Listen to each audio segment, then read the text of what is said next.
Andrian Galkin and Yap. Adrian's the co-founder and COO of Storiqa. Yes, hello Adrian. And Yap, the founder and CEO of PolicyPal Network. Hi Val.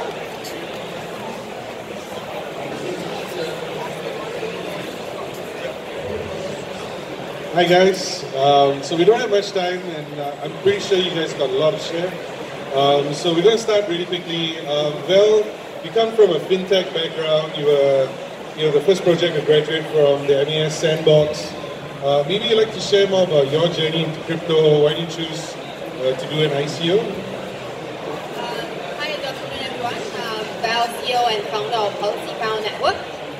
So prior to starting PolicyPal Network, we ran a business called PolicyPal Singapore, which is the first company to graduate out of the Singapore Regulatory FinTech Sandbox.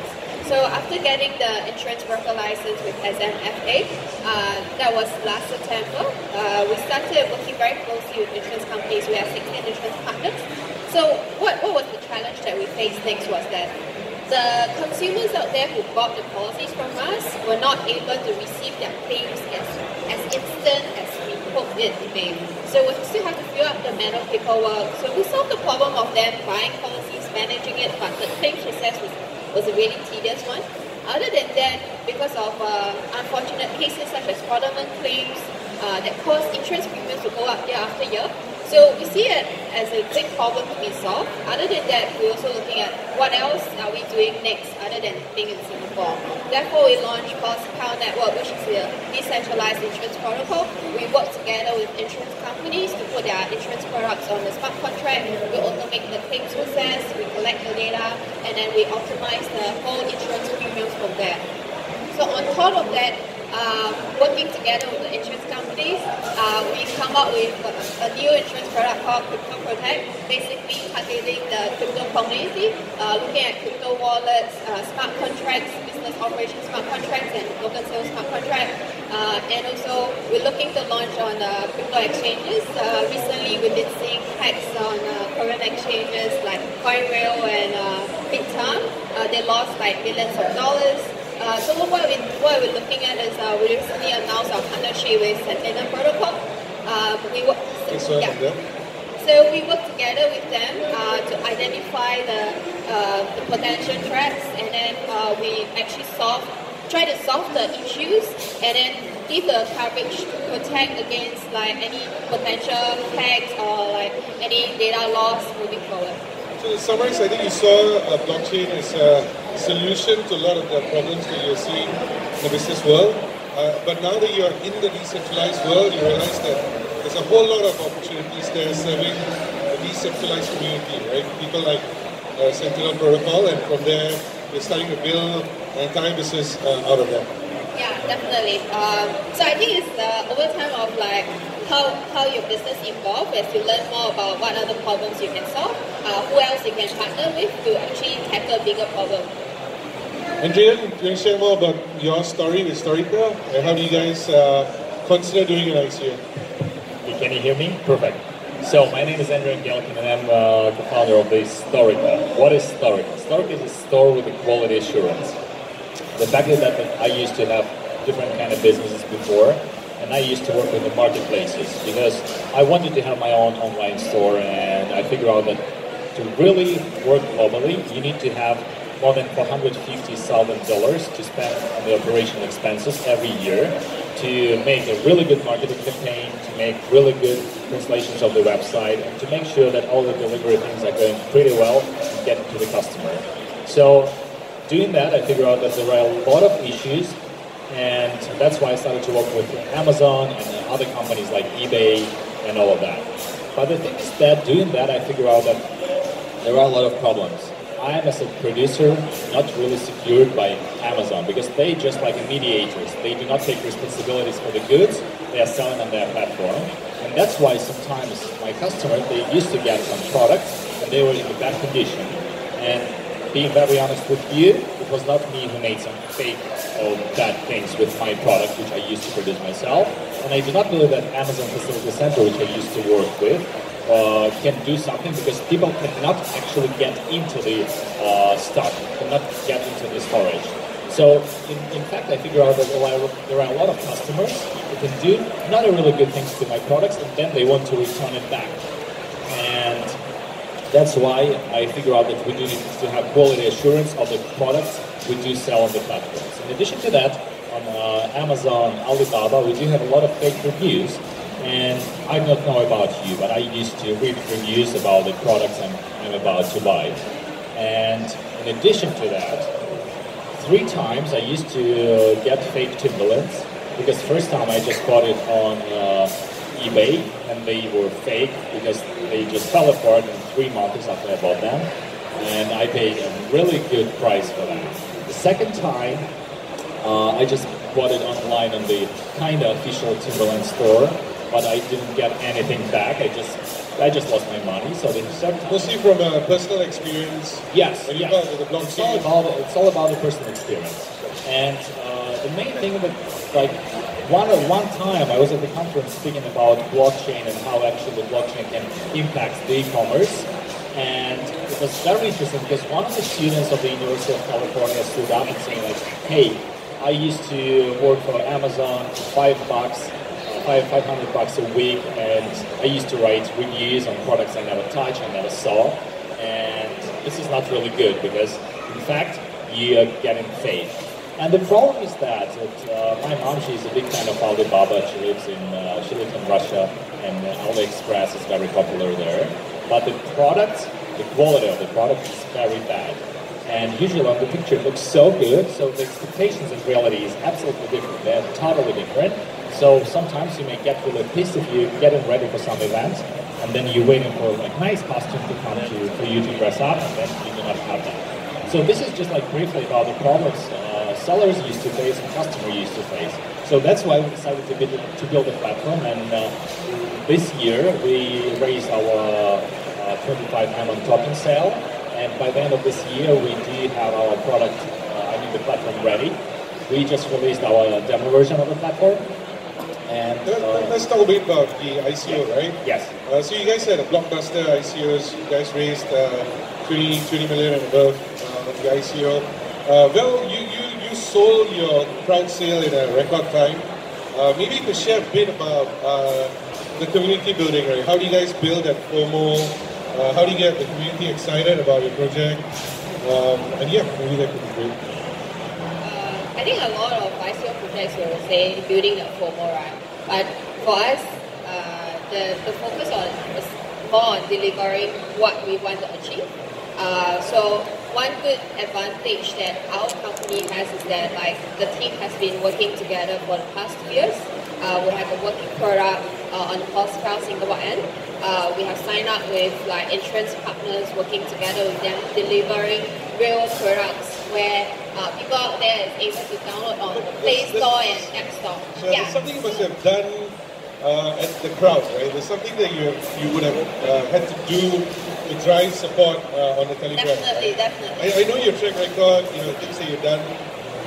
But tell us at the lead up to the ICO, right? A lot of people don't understand the hard work that goes on, offline hustling.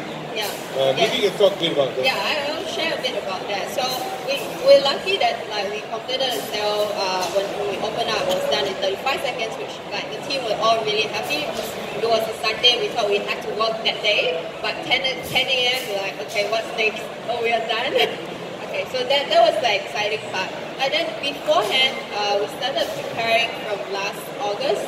So basically, I was working. How long was that the whole process? So like, because I have another business to run, PolicyPal Singapore. So on Monday to Friday weekdays, I was working on that, and every weekend I was just working on the white paper. Months of preparation. A lot of months of preparation, meeting up with different people, getting the feedback on what they think about like the token sale, token economics.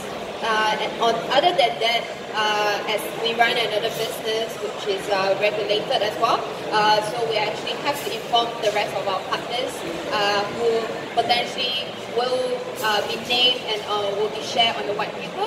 So we have to take all this step. So it took us a while, and then we decided that we wanted to do it in December.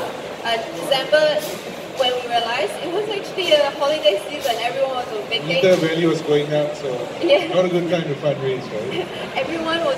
Andrian, what about you, right? You guys are originating from Russia, but crowdfunding and ICO process is global. Maybe could you share more about how you guys did your community building? How do you get the word out to the rest of the world? So as I mentioned at the very beginning, I used to have my own business and I used to work with the top companies like Amazon. On the other side, I do have my partners. They built a crowdfunding platform called Boomstarter. This is the biggest crowdfunding platform in Europe and Russia.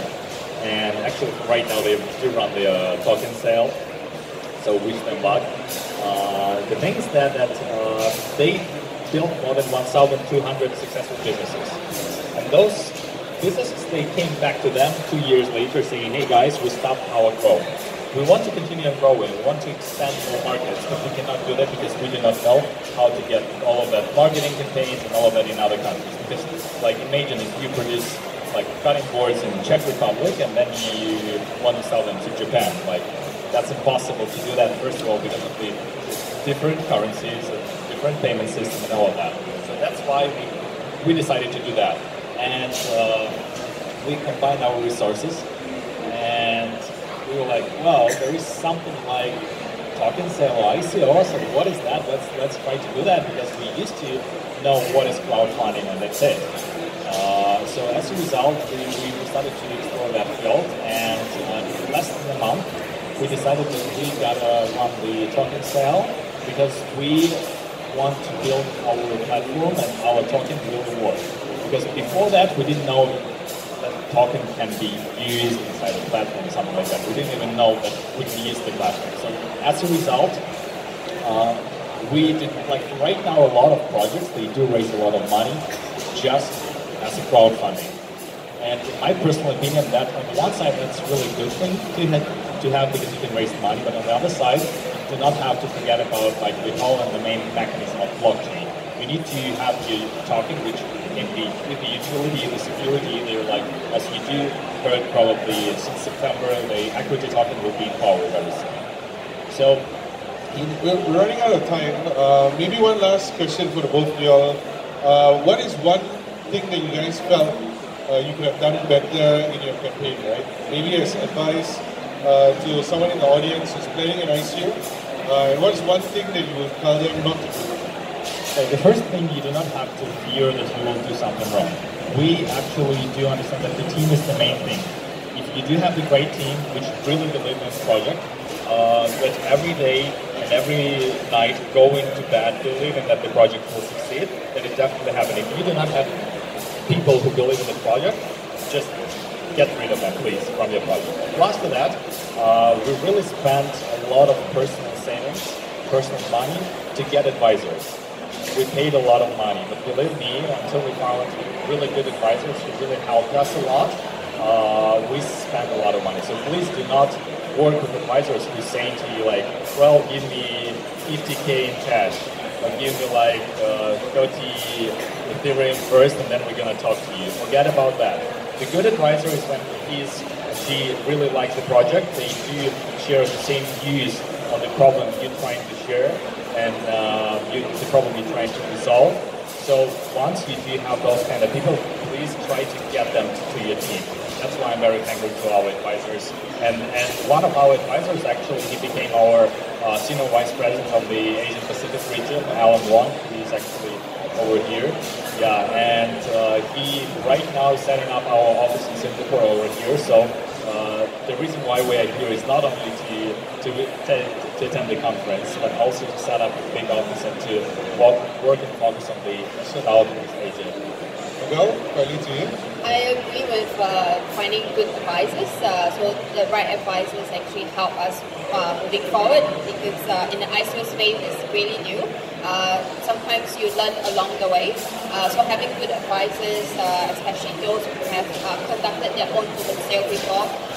So just to share the name, like Sean was extremely helpful from Digits Global, founder of Ethereum Meetup for he knows what we should look out for. That's extremely important. Other than that, I think that anyone looking into raising funds through ICO should actually look into the technology further rather than just because ICO is the hype, is a way to actually raise money, because post ICO there's a lot of work in terms of like how do you work on the product development, the technology, as well as the partnership to be able to grow the business.